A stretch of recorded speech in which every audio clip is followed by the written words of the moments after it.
ভারত বাংলাদেশের বিরুদ্ধে নগ্ন মিথ্যাচার করে বাকযুদ্ধ ঘোষণা করছে।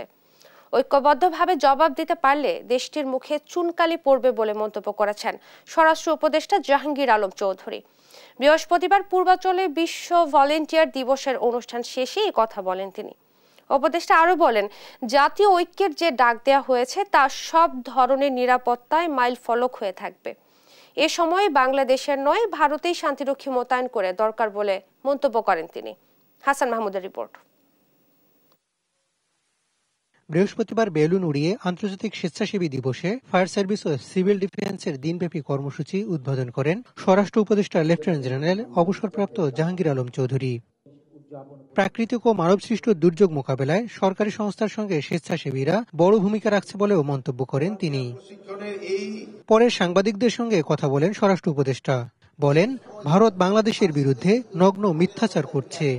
ভারতীয় মিডিয়া অপপ্রচার চালাচ্ছে, এরা বাংলাদেশ সম্বন্ধে অপপ্রচার চালাচ্ছে। এটার জবাব কিন্তু আপনারা দিতে পারেন সত্যি ঘটনা প্রকাশ করে। এটা ভারতের একটা কি বলবো, মানে এইভাবে একটা নগণ্য প্রচার, একটা মিথ্যা প্রচার। সীমান্তে কোনো নিরাপত্তা ঝুঁকি নেই জানিয়ে তিনি বলেন, বাংলাদেশ নয় বরং ভারতেই শান্তিরক্ষী বাহিনী মোতায়েন দরকার। সীমান্তে ওই ধরনের কোনো উত্তেজনা নেই। সীমান্ত অন্যান্য সময়ের মধ্যে একই অবস্থা চলছে। আমার মনে হয় ওনার দেশে শান্তিরক্ষী বাহিনী প্রয়োজন।